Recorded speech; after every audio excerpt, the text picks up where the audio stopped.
So thank you and welcome to this interview. This is a part of a series of interviews that I'm going to make with the different contributors for this book that is called Autism and Buddhist Practice. And I'm interviewing all the contributors for the book, where we talk about how it is to be autistic, how it is to be a Buddhist and autistic. And then in every single person that is writing a chapter has a different angle on their experience, and that is what we're going to talk about. So it's meant as a series to bring awareness for other autists in how much benefit that you have with Buddhist practice. It's very, very helpful when you feel like, a square peg in a round hole. But it's also meant as an educational series for Buddhist communities and sanghas and centers, so they can learn how they can create an environment that is more attractive and accessible for autists. And today I would like to welcome Barry Taylor. Thank you very much. So happy to see you. And it's lovely to meet you. You have written a chapter in the book that is called Unsocially Social: The Benefits of Practicing Online for Autistic People. And I love it. I have to say that chapter is, it's one of my huge areas that I really, really would like to talk about, because just like you, I also experienced during the lockdown that it was amazing. The ability to be able to participate in retreats and in centers, in morning meditations, it's just been absolutely amazing, because we don't have to go there. First of all, there's the distance thing, but it's also about staying in a safe environment where you're not affected by other people and all the social awkwardness that comes with sanghas and other people. So we're definitely going to talk a lot about that. But for anybody that has the book, read that chapter, and especially if you are Buddhist or if you have experiences with going into sanghas, is a great chapter. So I have three things that I would like to talk to you about. The first thing is that I would like to hear about your life before and after diagnosis. I would like to hear about your Buddhist practice. And then I would like to talk a lot about, you're mentioning three factors of online participation for autists. The three factors that makes it possible for us to practice on par with neurotypicals, because there's so many advantages for us to be online. So those are the things that we're going to talk about today. So the first thing, I would like to hear about you. I would like to hear about, whatever you want to share about you, and especially about your life before and after diagnosis. Okay. Well, where to start? I was born at a very young age. By profession, I'm a Welsh language tutor, so I teach the Welsh language to adults. I've been doing that full time only since September this year. Before that, I was also a primary school teacher for over 20 years. And my main area of expertise, my main area of work is with children with special needs. And I came across a lot of autistic children in that line of work. And I could see a lot of myself in them. At this point, I didn't know I was autistic, but I could see a lot of myself in these children. But I just sort of thought to myself, "Oh, isn't that strange that I got so much in common with autistic children? I'm not autistic, but I got all these things in common." So fast forward a few years, and I happened to be, I can't even remember what I was reading, whether it was an online article or a newspaper or something, and it sort of said, "Oh, these are the traits of autistic people, and this is what to look out for." And I thought, hang on, that sounds familiar. I do that. And then I heard of this online sort of rough and ready test, the autistic quotient test, which I now know is used as or in my case, was used as a preliminary for the diagnosis. But I had to go with that on the this online website, and it said, I can't remember the exact number, but said if you've got between this number and this number of answers in this category, you are probably autistic. And I scored fairly highly. I was thinking, okay, I've never thought about this before. Could I be autistic? So typical autistic trait. I suddenly wanted to know everything I could about autism. So I read up everything I could, books, websites, you name it. And I found that my local area had what's called the Integrated Autism Service. It's a thing across Wales. We have each area has its own integrated autism service, which is part of the NHS, but self-contained. So, and they allow people to self-refer, which I found out afterwards. But I went via my GP and asked for a referral to these guys. So then I was waiting about 11 months for a diagnosis appointment. And when the time came for the actual appointment for the diagnosis, it was in 2 parts. So I had to go on 2 separate days to do different tests and things.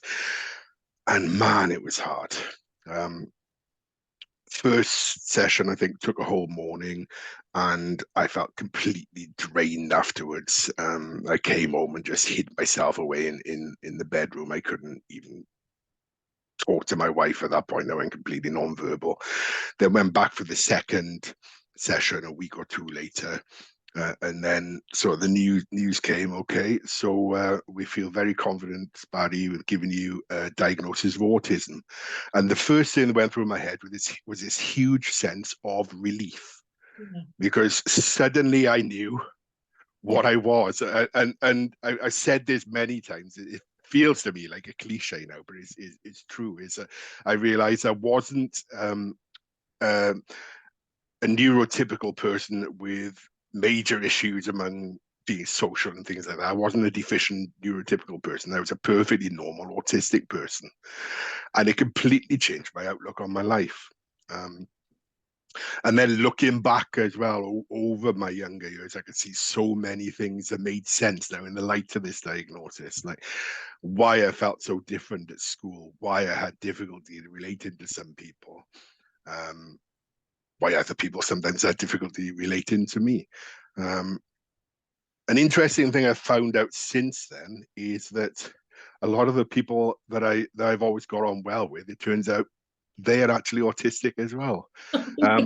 My wife, who I'd been married to at that point for about 12 years or so, I think a year after me also was diagnosed as autistic. So it's amazing how you, even without knowing you're autistic, you naturally feel yourself bonding with people who are similar to yourself. So yeah, I found the whole experience of being diagnosed autistic as to be incredibly liberating and freeing me up to actually be who I am, and not to sort of second guess, right, am I just being weird in this situation? No, I'm not being weird. I'm being myself. I'm autistic. And the other good thing that's come out of that as well, after I was diagnosed, the Integrated Autism Service put on a post-diagnostic course for basically newly diagnosed autistic adults. And there was a group of us on that course. There was about, I think, 10 of us, something like that, on the course. Not all of us, but a core group of us decided we stay in touch after the course. So we've got our own WhatsApp group, and we meet up occasionally. We call ourselves the Autistic Buddies. But it is great just to be with people who don't care if you stim. They don't care if you talk about your special, or rather, it's not that they don't care if you talk about your special interests. They take an interest in it. Yes. And we've done things together. Like, one of my special interests is fossils. Okay, geology, fossil hunting, the whole works. That's something I really enjoy. So I took them on a fossil hunt in a local quarry. They loved it. Another guy, his thing is art. So we went to an art gallery together as a group. And it's just lovely to experience life through other people's eyes who could relate to each other. That is such a great idea. I just want to, you have said multiple things that I would like to circle back to, but that one is such a great idea. You know, such a great idea to find a group of autists that you relate to, and then do the special interest. Really, yeah, being educated, because I spoke with a friend of mine, where he's really interested in an American author, and I know nothing about the author, and he was like, no, I can't start to talk about that because it's going to be a rant. And I was like, go on, I want to hear a rant, because it's just, you know, that enthusiasm that comes with an interest, even though it's not my interest at all. I find all information and all facts so soothing. So, for example, you being into geology, I would love to come to Wales and then hear, you know, a full day of you talking about it, because it's just so soothing, you know, to have that fact based. Yeah, I love that. Great idea. The great thing about having special interests as well is you can turn them to your advantage. I mean, the geological special interests has led me to being the Wales leader for the UK Association of Fossil Hunters. So I run field trips with that. Another one of my special interests is languages. What do I do professionally? I teach a language. So yeah, it's the same as me. My interest is biochemistry and neurochemistry. So that became my niche in as a naturopathic doctor. Yeah. Okay, go on. So once you had the diagnosis, did you also have that period where there was a lot of things that kind of fell into place, a lot of things in retrospect that you could see that? Because what I experienced was that there was a lot of things that I had really, you know, hurt and wounds and shame about. Then after my diagnosis, I saw, oh my goodness, now I understand what actually happened. So it doesn't, there's no hurt and wounds and shame about it anymore. I can absolutely relate to that. Yeah, there's a lot of things that sort of happened when I was younger that I used to look back on and cringe and think, why did I behave like that? Why did I act in that way? Now looking back at it, I can see, well, I reacted in that way because I was overstimulated, or I reacted in that way because I was in a situation that is hostile to autistic sensitivities, or whatever it is. And is not to excuse bad behavior. I wouldn't do that. But in the case of looking back, and I think, well, no, that wasn't bad behavior. That was a natural reaction to the situation I was in. And in a sense, I suppose you could look at it as a process of self-forgiveness, or perhaps not even self-forgiveness, maybe self-acceptance, because you're realizing this is just who I am. It's not that I was badly behaved. It's not that I chose to behave in a certain way. Something's happened to you. If that makes sense. Yeah, completely. And you also said it so beautifully when you said that realizing that you are not a deficient neurotypical, you are normal neurodiverse. Yeah, I love that. Really love that. Being diagnosed made a huge difference in terms of work as well, because once I had the diagnosis, I disclosed it to my boss. I was working in the primary school at the time. And then we had a meeting with me and my boss, and a representative from the Integrated Autism Service came with me, one of the people who'd done the post-diagnostic courses with me. So I was really comfortable with him.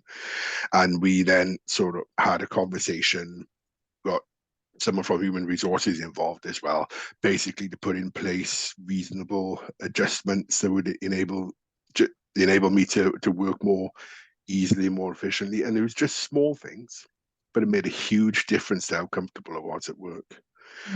And it also helped the children I was teaching, because by that point I was teaching in a class specifically for autistic children.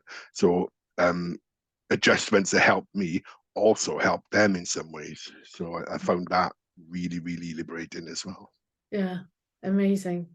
I'm so happy for you. I'm so happy to hear that. So happy to hear that. Everything you just said is gonna be super useful. Yeah, really happy. Thank you.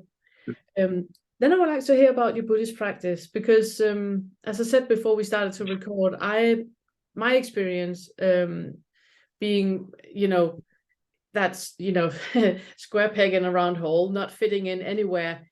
And when I discovered Buddhism, it was like I had a cheat sheet to life. It was like that, oh my God, here I have a sutta that is explaining the one that I was meditating with. He gave me the Satipatthana Sutta and said, do that, read that, do that.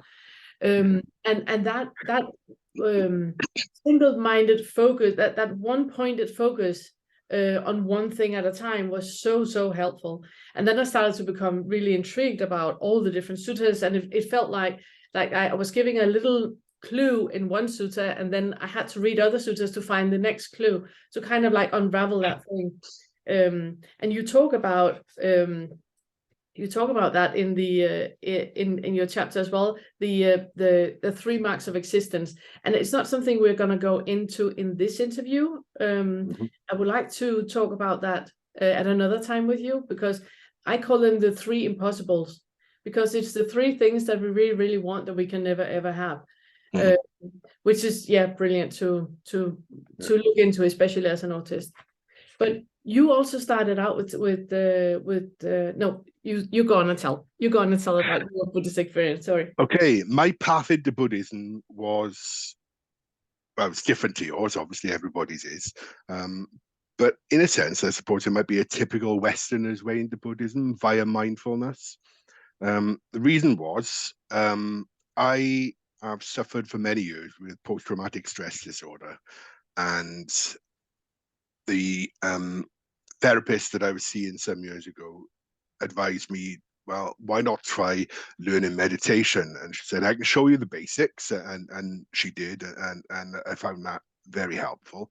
But then she gave me a brochure for a local Buddhist center, Tibetan Buddhist center, and said, well, look, they do beginners classes every week. Why not go along and give them a try? So I thought, well, it's not really my thing. I'm an atheist. I've got no interest in religion, but I found the meditation helpful, so I'll go along just for that. And I felt so self-conscious walking in for the first time, because with any Buddhist tradition, there's going to be in a sense, a culture shock, because you're going to something from a completely different culture. With the Tibetan Buddhist tradition, there's such a thick layer of Tibetan culture that it felt really difficult to make that first step inside the Buddhist center. Once I was actually in there, the people were so friendly and so helpful. And the first thing that I really appreciated was nobody was trying to push Buddhism on me. Because my background had been evangelical Christianity, where that was the whole thing. You try and convert people to your religion. Well, Buddhists didn't do that. So that immediately set me at my ease. And then the resident Lama, who was a man I respect hugely, Chögyam Lama Rabsang, he just had this way of explaining, and not only the way he explained how to meditate and the process of meditation, but just his whole demeanor. It really set me at ease, and I felt calm and peaceful just listening to him. He's that kind of man who can really project calm and peace onto people.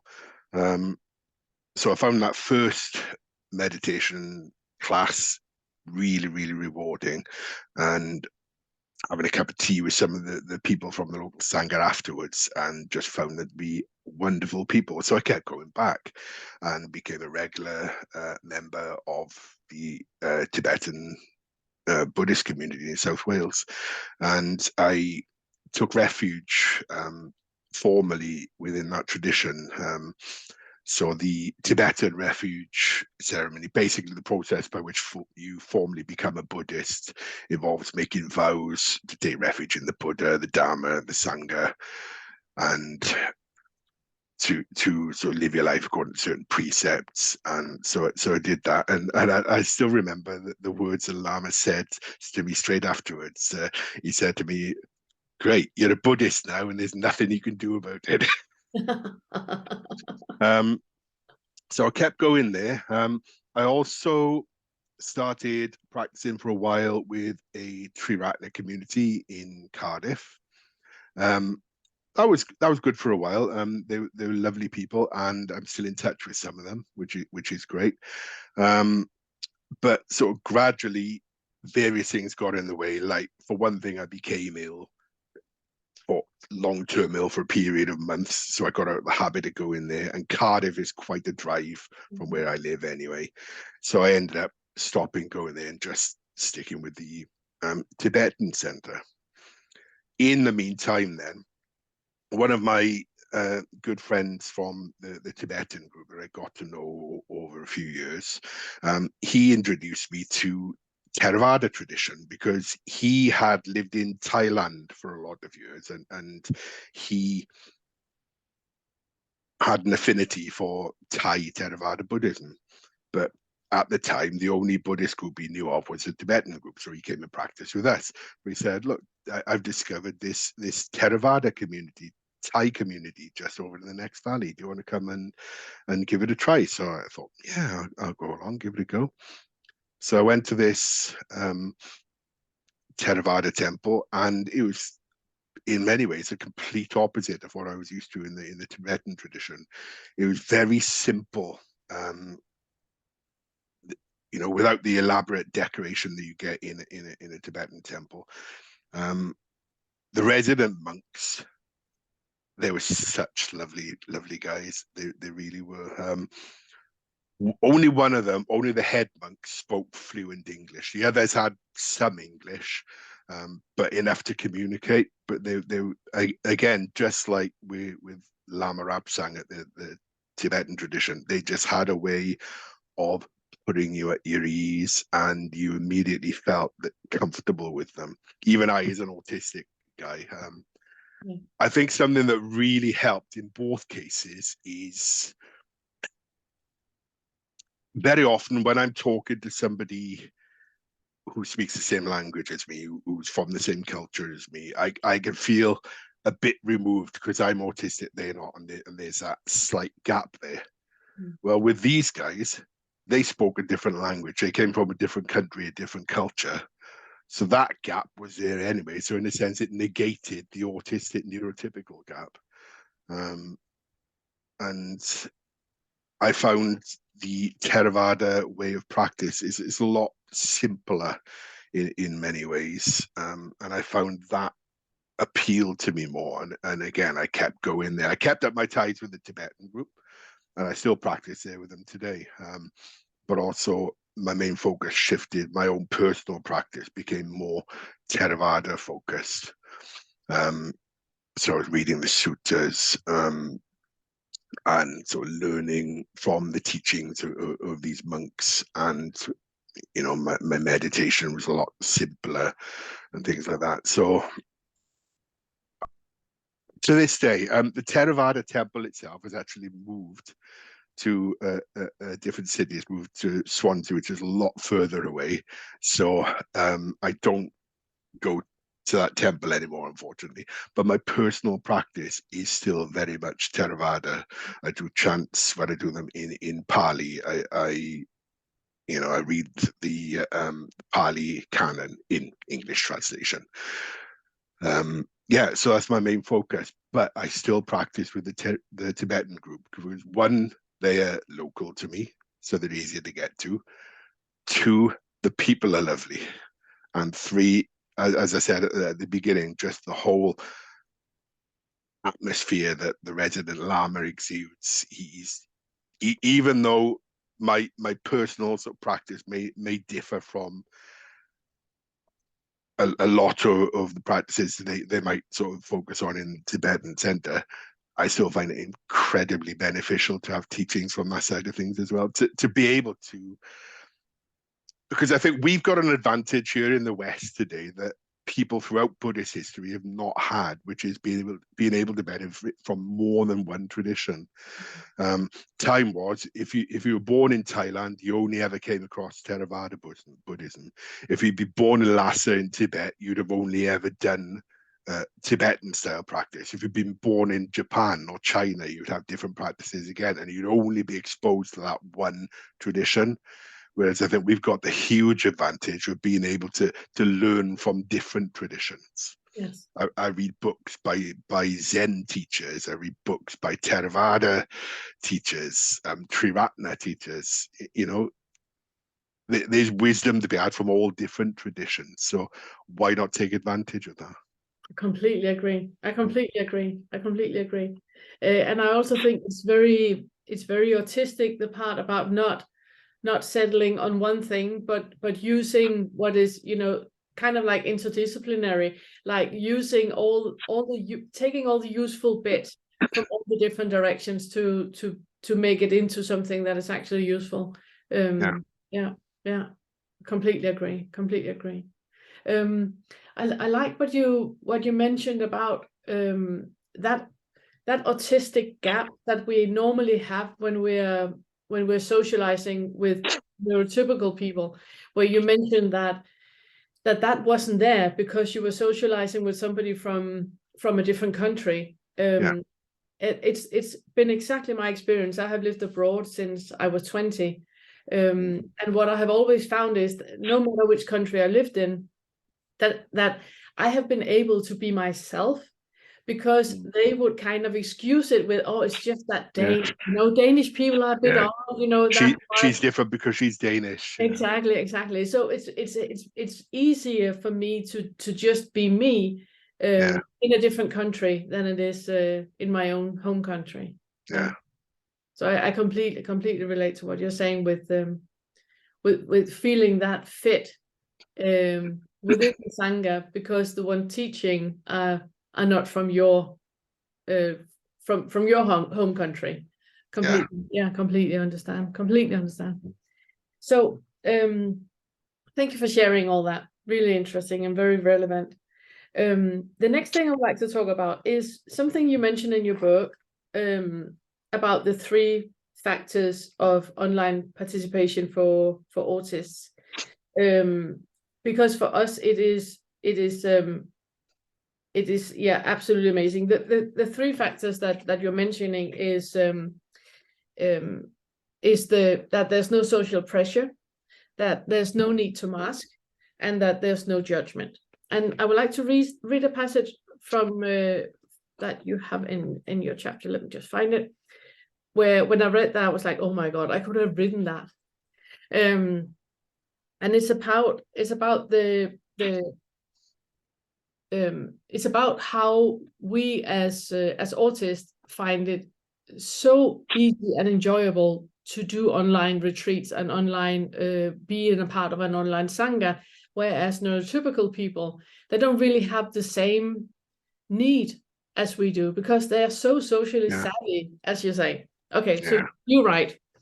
Socially savvy neurotypical people might find the environment of Zoom alien because of the tendency for there to be much less small talk and much more focused discussion. But that suits me fine. In fact, in many ways, it brings out the best in me and allows me to contribute meaningfully to group discussions in a way that I never could in real life group in a physical room. And it's so spot on. So spot on, because there's so many things which we are not able to do simply because we do not pick up on all the social cues that a neurotypical person does. And you describe it so great with that, when you see how neurotypical people, they just navigate the room and they can go in and out of a discussion, and you and I are standing on the outskirts observing. Basically mute, not knowing what to say, and just observing, because it's Could you talk about that? I mean, more about that. What you're describing there, I mean, I think it's not just about not knowing what to say, it's about not knowing when to say it, not knowing how to say it, how to fit yourself in with the conversation. So as you said, we do find ourselves on the outside observing rather than participating.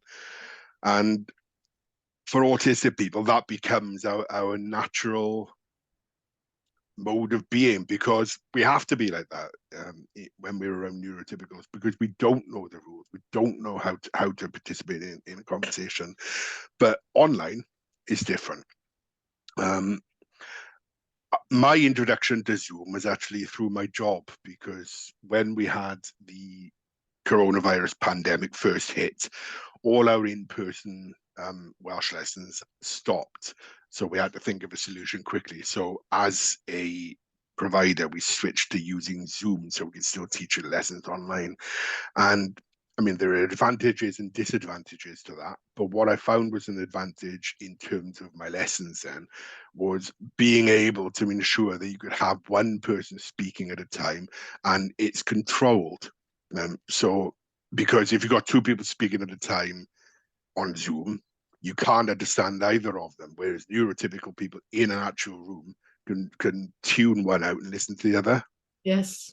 They can't do that on Zoom. So they are on a level playing with us autistic people because we can't do that in real life either.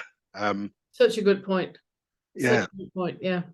So to then translate that to online Buddhist practice is a similar sort of thing, whereas only one person can speak at a time.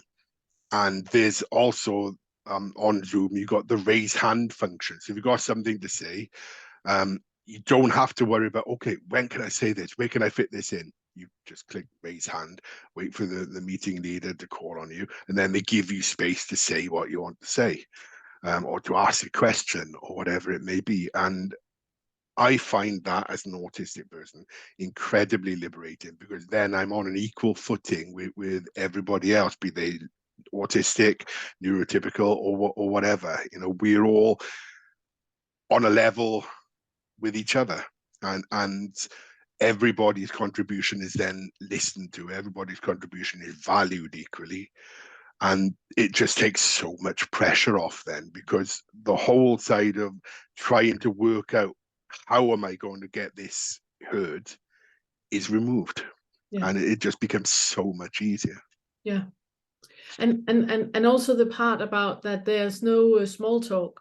It's one of the things that I really struggle with. It's the ability to small talk. I am aware that the social convention, and for neurotypical people, small talk is a part of acknowledging the other person's existence, and it's more about that connection.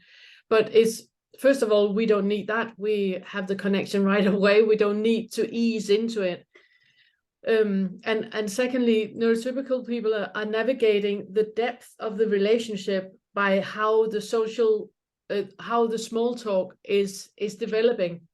And you don't pick up on that either. I mean, you and I, we've never met, and we can sit and have super profound conversations and actually prefer that over the absolutely nice weather today. What did you do yesterday?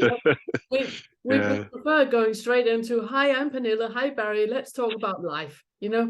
And so it's much more, and on Zoom, there's no, it's not a media for small talk. It's a media for unmute, say what you want to say, profound, deep, and then we move on to the next topic, which I think is such a huge benefit for us, because we don't possess the small talk gene. I like that way you put it. You're absolutely right. If I'm at a whatever it may be, if I'm at a meditation group, or if I'm on an online group, I'm there to meditate, or I'm there to learn about this aspect of Buddhist practice or whatever. I'm not there to talk about what Sally did at the hairdressers yesterday, you know, which might be very interesting to the neurotypical people, but I can't relate to that. You know, and I've also got it's not just about other people. I've got no interest in telling people, oh, I went to the shop yesterday and I bought this. It's like, nobody needs to know that about me. No, you know, completely. So, and then to bring it back to what you're talking about, in the online practice situation, then if we're there to learn about whatever subject, be it the 3 marks of existence or a specific meditation practice or whatever, that's the focus from the get-go. Yes. And then as an autistic person, I am much more engaged in that then, because my brain immediately is switched on.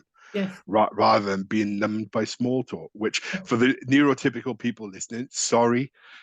Well, no, I'm not sorry. It's not something that we do to insult you. We literally, as autistic people, we cannot relate to small talk. It's not something that fulfills the same function for us as it does for neurotypical people. Yeah, no, exactly.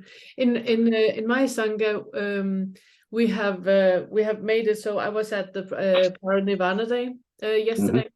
Yeah. In the Sangha, and there's like 30 people there, and obviously we in the shrine room we have the meditations and the talks and all of that, but then comes the tea break, and the tea break is like the worst part of a Sangha day for me. So in my Sangha, it's been made now that in the library it's closed off and it's a quiet zone. You can only be in there when you're completely quiet, which means that as soon as the tea break starts, everybody go out and they mingle and they talk and they small talk and they share and they have a great time. And all us autists, we are quite a few in my Sangha, we go into the library, into the quiet zone, and just sit and just relax in quiet and solitude and just in our own bubble. And it's something that I really would encourage every single Sangha and center and to have a room for neurodiverse people to go into when the social interaction starts, because we can't participate, and it's just an overstimulation of so many people talking at the same time. And just like you said with Zoom, that how neurotypical people feel it on Zoom when many people are talking at the same time, they cannot differentiate with who's saying what. That is me at the tea break in the Sangha. I cannot hear anything. And even if you're standing in front of me, I cannot focus on your lips, on what you're saying, because it's so overwhelming with the sound and with the smells and with the, everything. Absolutely. And I can completely relate to that. With another Buddhist group that I used to practice with, one of the main focuses was on our people building relationships with each other. And I remember talking to one of the leaders, and he was saying, well, are you getting on with these people now? Who have you built relationships with? And this person was basing this idea of relationships on, well, who are you chit-chatting with during the tea break? And I'm like, well, I'm listening to that person. I'm trying to listen to that person. There's 4 people talking in the background. I can hear all of them at the same time. How am I supposed to have a conversation with someone? Didn't help. This was pre-diagnosis as well, so I didn't know I was autistic. So I was just thinking, right, well, this is the problem with me, because other people obviously have no difficulty with this. So I think that idea that you said you have at your Sangha, where you have a quiet space that people can go and not have to participate in that, I think that's brilliant. It's not that I don't want to interact with people. If I can be in a quiet spot with maybe 1 or 2 other people, and we're talking about something specific, brilliant. That would suit me perfectly. But as an autistic person, and I think this is one of the whole purposes of the book. I think Chris, the editor, his idea was to partly show autistic people that Buddhist practice can be beneficial, but also to show Buddhist centers how they can be more friendly to autistic people. And I think that's something I would love it if more Buddhist centers would take that on board, is that they need to provide quiet spaces for autistic people and not expect us to react the same in a crowd as other people do. For others, the tea break was liberating and a great way to build the cohesion of the group. For me, it was the exact opposite. Yes, and I completely agree. I'm in within Triratna, and also in the ordination process, and I can see how my ordination process is completely halted, because what I need to do is to create spiritual friendships by small talk and meeting for coffee and going for walks. That's not happening. And it's not because that I don't want to. I really do, but then it's like the meeting and chit-chatting about things to get to know one another, it doesn't work for me. It's like, okay, now there's a tea break, then let's go for a walk and talk about geology, or let's go for a walk and talk about, it needs to be very, very specific and very it needs to have a depth that normal people are not, now I say normal, but neurotypical people are not used to having very early in a relationship. That depth is only supposed to happen later on in the relationship, but we have it from the get-go because we don't have that filter first. Yeah, I find I bond best with people when we're doing something together. If we've got a Yes. common goal, Yes. like I said, if I'm sort of chatting with Sally about her haircut or whatever, I don't know anyone in the Buddhist world called Sally. That's why I'm using that name. But that is not going to build a relationship for me. Whereas having a common goal, working on something together, that I find can develop quite a deep connection with someone. Yeah. And if I think more Buddhist groups did that, like you say with the Triratna group, if you were given perhaps you and another, maybe another ordination candidate, you're given a specific thing to work on, maybe a specific sutta to study or something, and you do it together, you probably find that you and that person become quite close quite quickly because Yes. of that connection. And Yeah. it would be brilliant if the hierarchies would understand that that's also a valid way to build relationship. Yeah. Yeah. Yeah. Thank you so much. You have another thing that I would like to talk about in the first of the three factors, which is about the no social pressure. It's actually two things. One of them is the part about eye contact. Oh yes. Could we talk about eye contact a bit, please? Yes. Oh man. As an autistic person, I find eye contact excruciatingly difficult. Basically, you've got a choice. If you're in a room with me, one of two things is happening. I can give you eye contact, or I can listen to what you're telling me. I Yes. can't do both, because eye contact is really, really Demanding. difficult. Yeah, some autistic people actually describe it as physically painful. Now, I don't find it physically painful. I find it psychologically painful, if that makes sense. Yeah. Even not just with real people, but even a picture of an eye, I find disconcerting. I can't look at pictures of eyes even. So eye contact is not something that's happening. I'm sorry, it just is not going to happen. But for autistic people, again, not autistic people, sorry, neurotypical people, eye contact is a key part of the communication process because it shows I'm interested in what you're saying. I'm listening to you. For us, And not lying. I'm Remember, not lying. Yeah. if you look away when you talk, then you're lying and you're staging, and you don't want you're not authentic. Yeah. Yeah. Whereas for us as autistic people, I think yes, there's the aspect of it that it's physically, psychologically difficult for us to maintain eye contact and still focus. But there's also the other thing that, well, the logical side of it, we don't listen with our eyes. Mm. These are not my eyes. I don't have my headphones on my eyes. I listen to with my ears. My eyes are for looking at things. Do I need to look at something to hear it? No.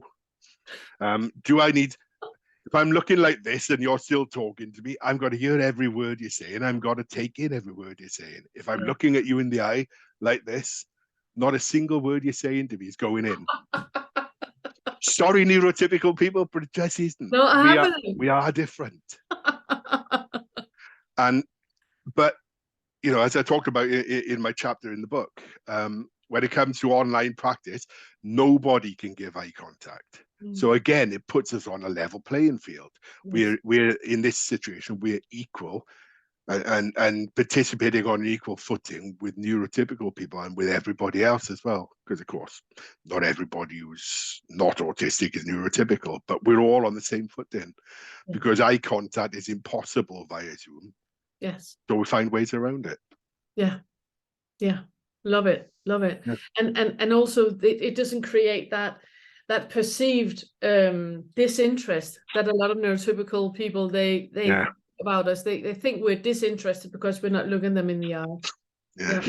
Yeah. See, on the subject of eye contact, this is something that I found fascinating when I was a teacher of autistic children, is because my teaching assistants, I had two teaching assistants with me. They were both neurotypical.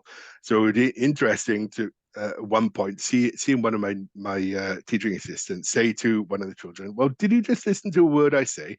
And then the child turned around and recited literally everything that she had just said to him. So it's like an object lesson. Yes, he's listening to you. He's just not looking at you.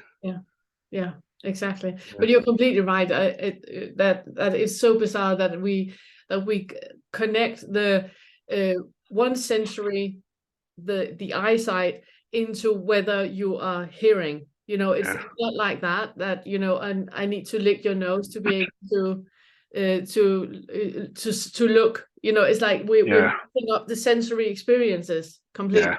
Yeah. For me, as an autistic person, the whole neurotypical culture, to me, looks like putting unnecessary layers onto communication.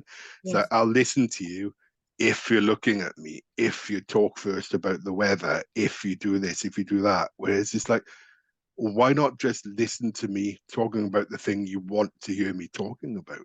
Yes. Or why can't I just listen to you talking to the thing you want to say to me? Yes. Rather than having to go through all these different layers of extra things just for it to be socially acceptable. Yeah. I understand that works for neurotypical people, but people need to understand it doesn't work for us. Yeah, but then again, I'm actually beginning to question that, because I have had a long period where I've really been very curious about the masking for autistic people. Both the external masking that we do to fit into society and to be able to create relationships and all that, but also about the internal masking, because we have so much internal masking. Just like you said, that the majority of our lives we've felt like a deficient neurotypical person, that somebody weird, that I'm odd and I'm weird, and it's been like a cornerstone in every conversation I have had with people, making sure that they know that I know that I'm weird. And then after I started really to look into it and have a lot of conversations with autistic people about the internal masking, I suddenly start to have conversations with sorry, I don't know if I said that right. I have had a lot of conversations with autistic people about the internal masking, but then I started to have conversations with neurotypical people about their masking. They're masking equally much. All the rules that they have with exactly what you say, that they're things that needs to work out in a certain way. That's like a box where there's the right way to do it, which is not the way you are, by the way. It's the right way to do it, and you need to become this person that fits into this box.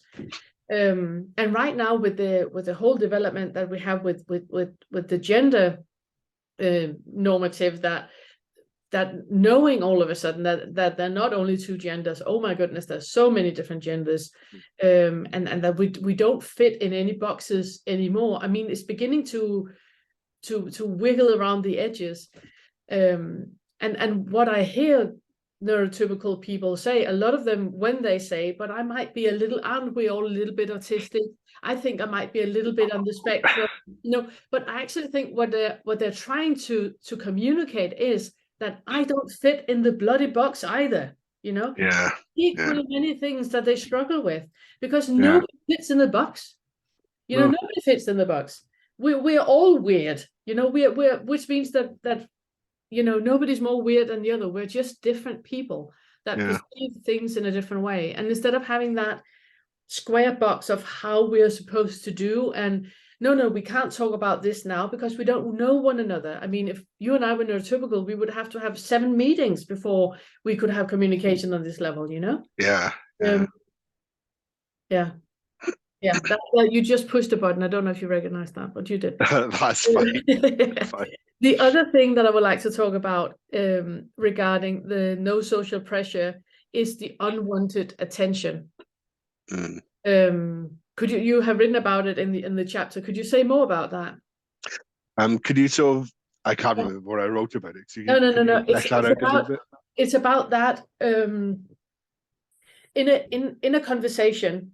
I would prefer to be invisible if that was possible, and even not to use words. If we could sort all this out in separate rooms and do it telepathically, I would be so happy. Because I often struggle with that unwanted attention, and it's not about me being self-conscious or thinking I have spinach in my teeth, or it's not about that at all. It's not on that level at all.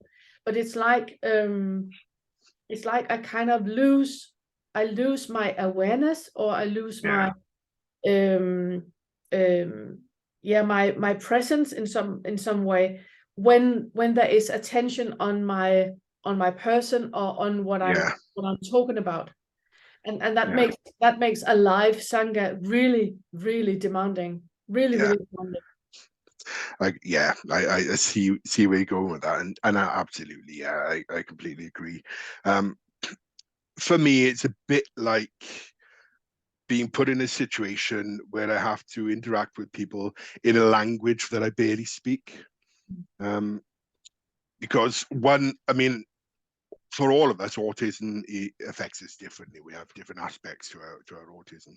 And one way in which my autism affects me is I'm hyperlexic, which means basically I think in text, if that makes sense. Some autistic people will say they think in pictures. I don't. I think in text. My native language is writing. It's not oral. I don't think in terms of spoken words. I think in terms of written words. So if I'm having this conversation with you now, it's like I'm having this in a second or third language, because I may be fluent in the language, but it's not the language I think in. You know, I'm thinking in text and translating that into words. And that then, when in a situation with people who perhaps is more natural, particularly if they're extroverted people who is more natural, they express their thoughts outwardly in speech, while I'm having to take time to process what they're saying because I'm converting it into text in my head, if that makes sense. And then there's pressure on you then, or let me put it another way. I'm not so sure there is pressure on me, but it feels like there's pressure on me. Perceived pressure, exactly. Yeah, because everybody else, this is natural. Me, I'm able to do it, but it's a little bit more slow. There's a little extra step put in there. And in person, that can become quite overwhelming because you don't have that extra time, that extra space to process. Back to online, you've got the space to process, you've got the time to consider what's been said and consider a response and to put it into words and to get it out there. And people respect that process online, whereas they, through no fault of their own, because they don't understand what's going on in somebody else's head, but in person, they don't or can't do that. So again, like you say, social pressure removes that from you, or perceived social pressure. You don't perceive that pressure anymore. Yeah. Thank you. And that moves us on to the next factor of the 3 factors you are mentioning, and that's the no need to mask. Yeah. When we just met in Leeds a few weeks ago, where some of us that has contributed to the book, we met in Leeds, and I spoke with everyone that was there, and what all of us have experienced is to be in a Sangha, to sit and meditate, and then because we stem, I twirl my hair when I stem, and I rock when I stem. And in a group setting, in a normal Buddhist Sangha where you sit and meditate, you're supposed to sit still and be quiet. But this is a part of how my mind becomes quiet or is quiet. It's the stemming. It's not a self-soothing infantile thing like having, sucking your thumb or something like that. It's not on that level at all. It's a way for the mind to be quiet, and for me to be present. If I'm sitting and trying to fixate my body and not do anything with my hair, and I'm literally sitting on my hands and fixing my legs so I can't rock in any way, there's so much contraction in the mind that it's not liberated, it's not relaxing.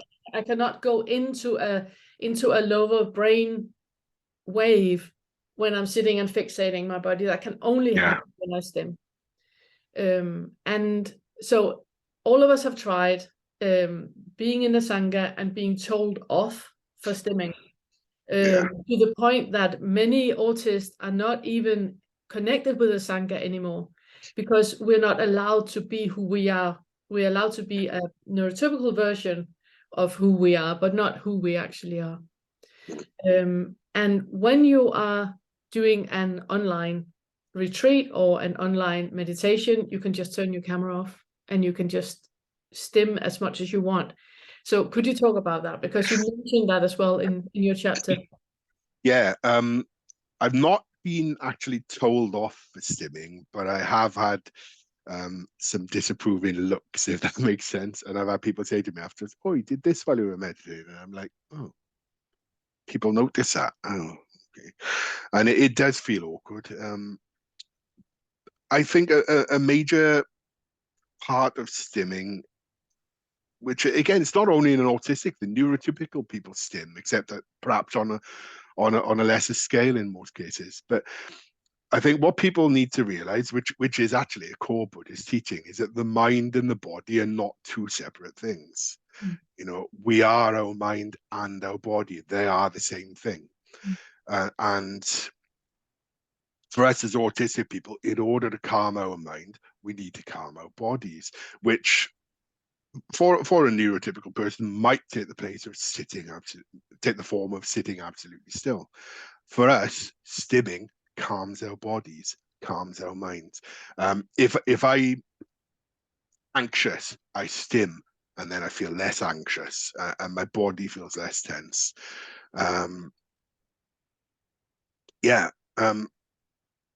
So stimming, I think for us, fulfills a very important role in becoming calm. And when I'm meditating at home, you can see my shrine behind me, my meditation cushions just down there.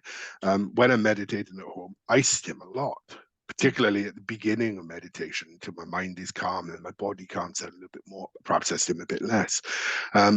But then I don't feel at all self-conscious about it because nobody can see me.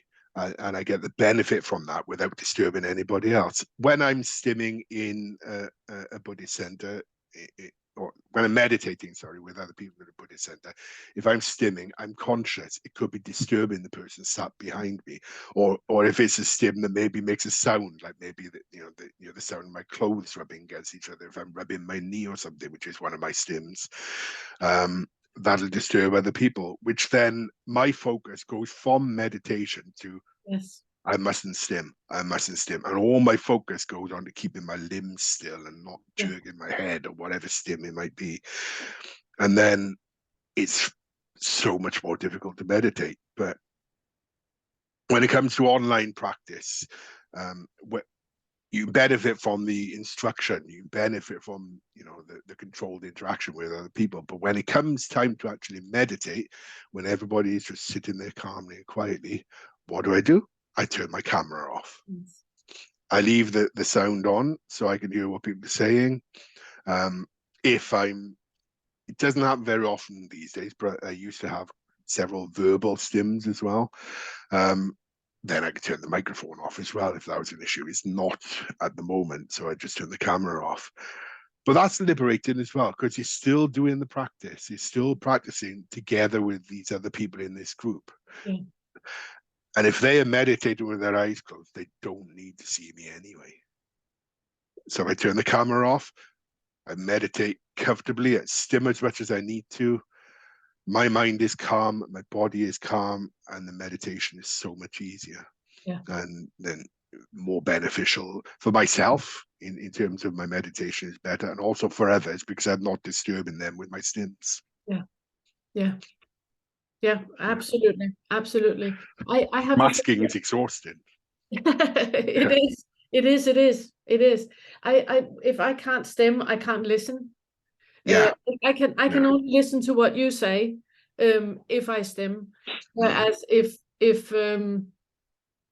I had a really good friend where he's autistic too, and he was talking, and I put my hand on his arm, and he said, "That's really nice, but now I can't tell you what I want to tell you," because that physical contact, and the mind goes completely blank. Where I have the same thing with stimming, that that when I'm listening, I can talk on my own without stimming. But when I have to listen, I need to stim, otherwise I can't hear what you're saying. Yeah, It's yeah, like I there's can like a relate. complete shutdown in my brain if I'm not, fiddling with my fingers, doing the Yeah. things that I'm doing with the fingers, or twirling my hair, or rocking, or I can't hear what you're saying. I'm exactly the same. I mean, I don't know if you notice, my chair's rocking side to side. That's one of my stims. And also the one you can't see is I'm rubbing my knee. That's Yeah, another one of my stims. yeah, It just so happens my hands are below camera level. yeah, But if you had a whole body shot, you'd see me rubbing my knee constantly as I'm listening to you. yeah, Because as you say, the stimming helps us to focus. yes, It's an yes, important thing for us. yes, yes, But it is also like we both agreed earlier, is neurotypical people stim as well. But I think perhaps neurotypical people don't recognize it for what it is. Perhaps to them they think, oh, it's just my nervous tick or whatever. Well, no, it's not a nervous tick. It's something you do because it benefits you. yeah, But I think maybe autistic people, because we perhaps stim more openly, or less able to control our stims, perhaps it's something we are more conscious of, and we perhaps a more developed understanding of why we stim. yes. But I think it's common to everybody, really. I think so too. I think so too. I think so too. In this one, the second factor, that is no need to mask, I would also like to talk about retreats. Mm-hmm. With you. What I have experienced, I've been on so many retreats. I mean, many more retreats online than I have in person. Because if I'm on a retreat in person, I need to have a single room. I need to arrive before everybody else. I need to know the center, see how the layout is, know where things are. So I don't need to have that alertness in me. And then there's a part with the people making sounds when they are eating, and the smells. Mm-hmm. And I pick Yeah, up on I don't look people in the eye. When I look at people, I pick up on micro expressions, which is yeah, like expressions with the face that is done like in a 15th of a second. So I'm very much picking up on that, and in a room full with 30 people, there's so much to pick up on. yeah, So that is like so super overwhelming, being on a retreat in person, and it's something that I really need to gear myself up to, and have all the things with me to calm myself when I'm then in my room afterwards. yeah. Simply to recover, not lying bundled in the bathroom and crying. Mm, Um, so for me, online retreats is amazing because I'm very diligent with my practice. I don't need to go somewhere to be diligent. I am. So for yeah, me to have, my morning routine as I have it, participate in morning meditation and a teaching, having lunch. I only eat one meal a day. So having lunch and have all that in silence and in quiet with my own things around me, sleep in my own bed, having my heavy blanket, all of that, just make yeah. online retreats so amazing. So Mm-hmm. amazing. They've been so useful. And it's like having, I've been on multiple 1 week retreats, and it's like being in a silent retreat for a week. It's beautiful. I love it. So could you talk about your experiences with online retreats, please? Yeah. Um, I've been on very few in-person retreats for all the reasons you've been talking about, because they're very difficult. Not the practice aspect of it, but the other side of it. Even if it's a silent retreat, if it's in person, there is still interaction, even if it's not spoken interaction. And as an extension of what we were saying about with the stimming as well, if you're with somebody for an extended period, it becomes more of an issue as well, because you're masking for longer. And then, as you said, you need then to withdraw away from the group to be able to recover from that. So if I'm in a situation where I'm going there for a period of intensive practice with other people, but I'm actually spending large chunks of that time recovering from the intensive practice with other people, well, what's the point? Is it benefiting me in any way? Well, no, it's not. Whereas with an online retreat, you can have exactly the same people, you can have exactly the same practice, you can have exactly the same instructions, but the pressure's off. nobody is watching you eat. Nobody is listening to the noises you make when you eat, or having to put up with what other people do as well. You're not having to share a room with like however many other people who, you can't escape from them. And like you said, I can sleep in my own bed and put my own weighted blanket on, and nobody's. I was going to say nobody's judging me, but I don't think people do judge me. But I feel judged, if that makes sense, even though they're not actually judging me. Yeah, I also think it's not about the judging. It's more about that there is that convention that you leave your home and you go on a retreat to have that week with other people. Yeah. And for neurotypical people, that is so beneficial, and it's so that exchange of experiences, and it's so beneficial. It's not for us. That is just I need to recover from every single conversation I have had, and I'm spending, like you say, I'm spending more time recovering and actually, benefiting from the retreat.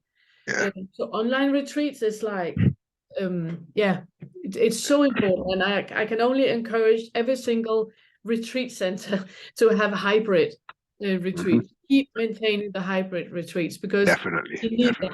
We really need that. Because then you cater for people who are on both sides of things, people who benefit most from being in person and the people who benefit from being online. In terms of in-person retreats, the best retreat I've ever done was a solitary retreat. So basically the Tibetan Buddhist center that I'm sort of part of has got, I think it's 8 retreat rooms, and they book them out for periods of time. So I spent a period of several days there,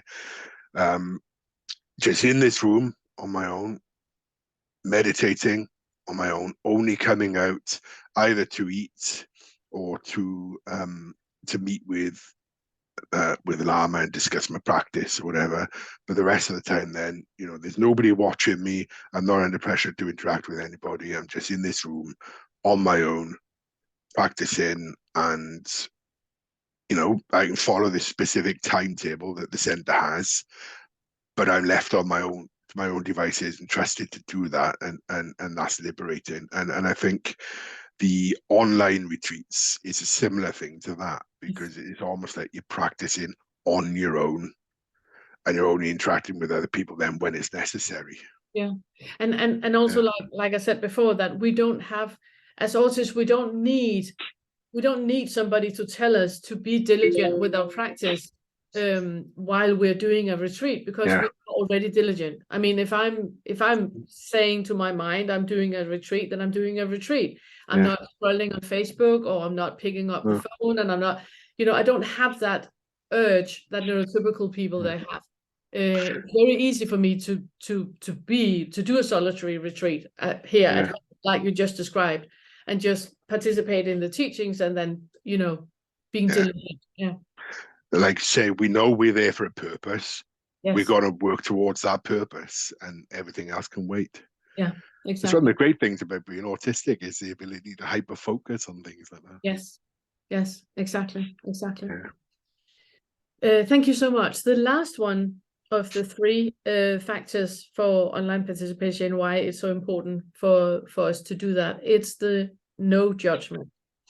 And it's you have a passage in it where you talk about the nonverbal, because what I experience every single time that I'm overwhelmed, it is that I go nonverbal. It's like my brain shuts down, and I know what I want to say, and I can write what I want to say, but I can't say it. I cannot formulate a sentence, and it's better for me just to be quiet. And when I'm in a setting with other people, being nonverbal it's such a massive thing, and it's so awkward going like writing a note, I'm nonverbal, can we write? I mean, people just go like, okay. Most people don't understand, do they? No. And if you can speak, why don't you just speak? And then also with where it's called selective mutism, Mm. There's nothing selective about it when I go No, non-verbal. It's not. no, It's not like I want to go non-verbal. It's not like that at all. It's no. just shutting down. Yeah, I can completely relate because, like you, when I get stressed, when there's pressure on, I often go non-verbal, and I think of it as like, go back to what I was saying earlier about thinking in text. I think of it as reverting to my first language. So I can still communicate fine by writing or reading, but I can't speak. And sometimes when I'm non-verbal, I can understand what other people are saying. Other times they might as well be talking a different language. Yes. But I'd still process text. But when you go non-verbal, it's a big barrier to in-person conversation because people don't understand. Like, you and me here now having this conversation. Anybody listening to you speak will think this is a very articulate person. This is somebody who can express themselves really well, and hopefully they think the same thing about from listening to me. But then they can't process the idea that somebody like that can also become this person who literally cannot speak, who can only express themselves in writing.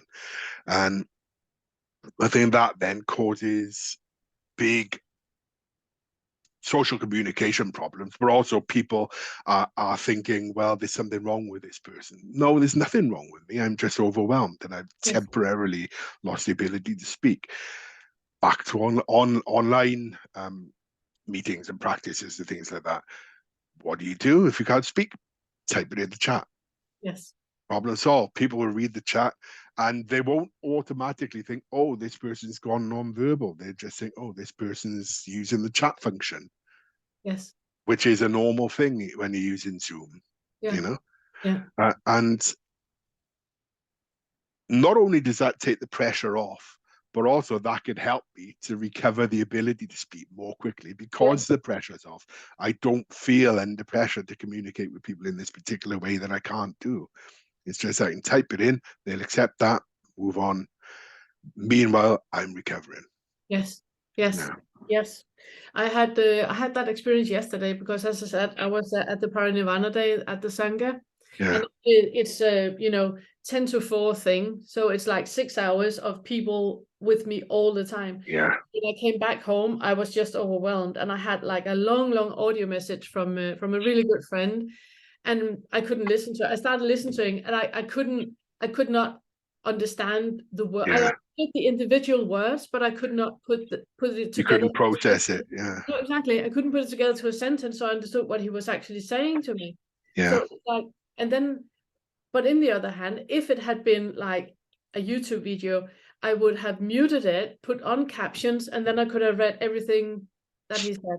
Yeah. So it's also really a shout out to everybody that has a center or a sangha that has uploaded videos with teachings or with meditations. Could you please turn on the captions? So it's possible for us, when we're nonverbal, to not listen to the words because we do not understand what you're saying, but we can read what you're saying. We can read the instructions, and by that understand it. Yeah. Well, this is also where written teaching is coming great. If people are able to write a book, brilliant. In a non-Buddhist field, and I've suddenly lost my train of thought there. Sorry, remind me what were we talking about? I completely lost my train of thought. Yeah, I know we have been talking almost for an hour and a half now. I understand. My brain is getting there too. We talked about where I was doing the shout out to centers and to sanghas that when they have teachings and when they have meditations to put on captions, because when we're verbal, the information is super, super valuable for us, but we cannot understand the individual words. We cannot put it together and process it into a sentence. I remember what I was thinking now. In the non-Buddhist context, sometimes as part of my work, I have to do online training courses. And what you'll often find is these courses have 2 options. They have the with sound option and the without sound option. And I used to, because they default to with sound, when I first started with them, I'd be following them with sound, and it might take say, an hour and a half to do a particular course. Now I found if I disable the sound and just rely on the text, I can do the same course in 20 minutes. Yes. Just because I can read faster than they can speak.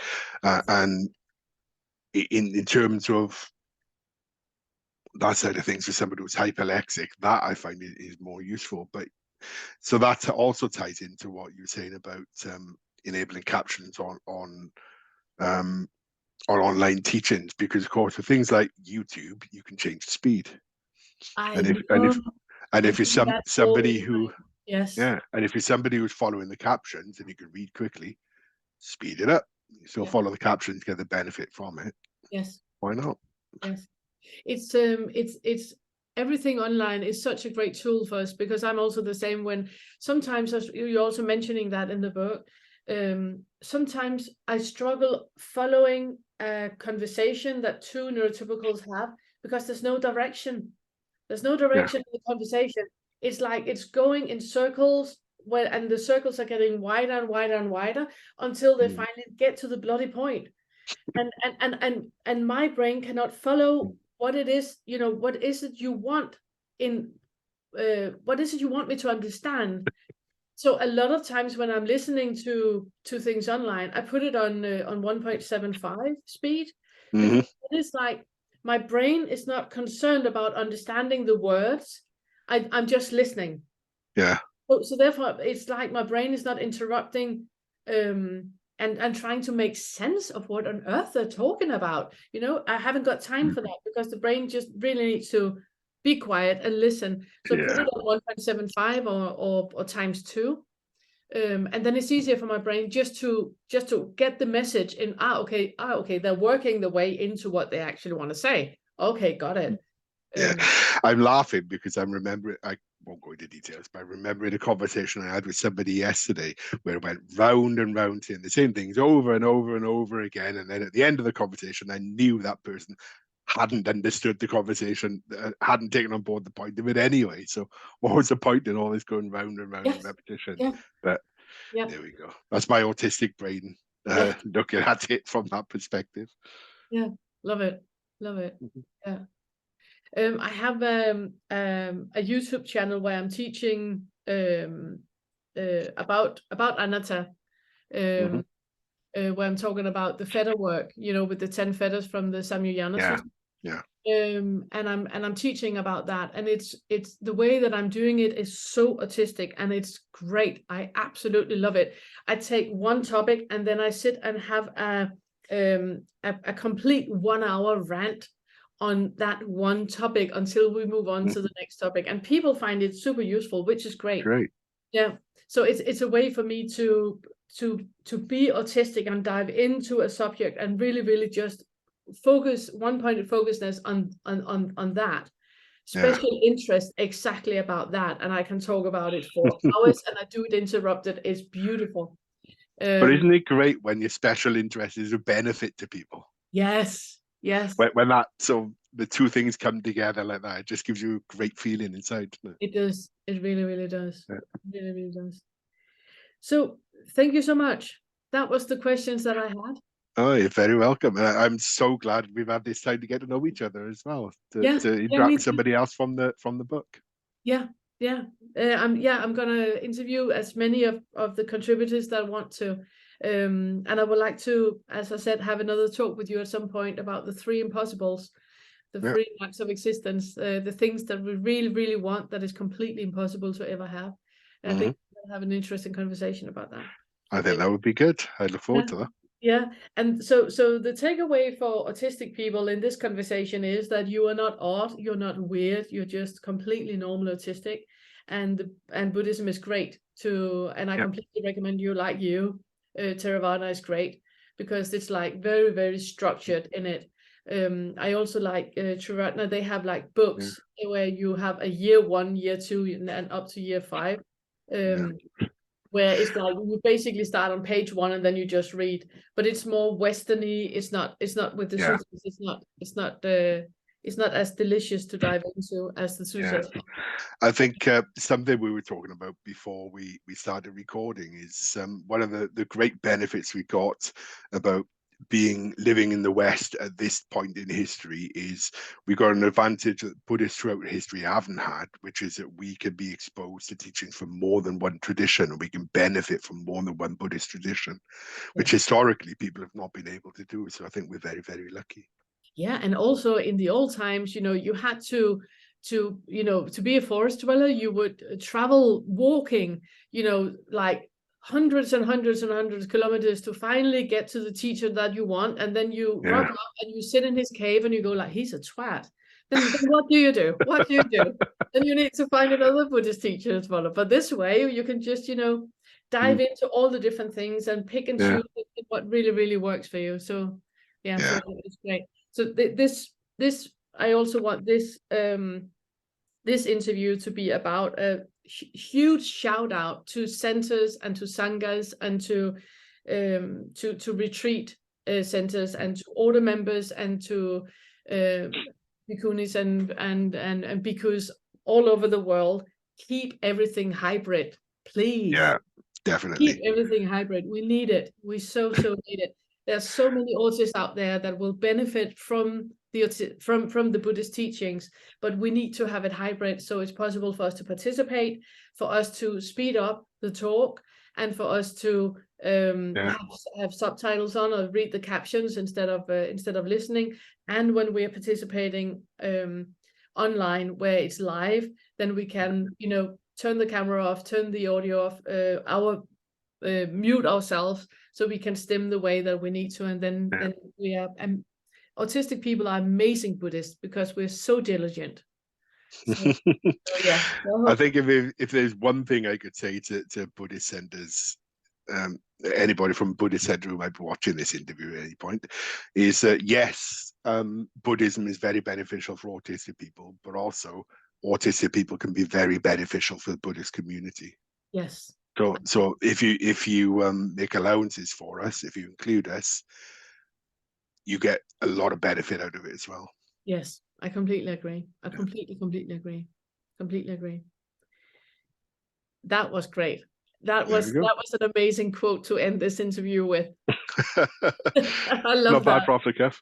I love that. I love that. So I'm going to stop the recording, but don't go anywhere. I would just like to chat a bit with you before we go. Sure. First, I want to say thank you so much. So grateful. so grateful. Thank you. This has been great. Thank you.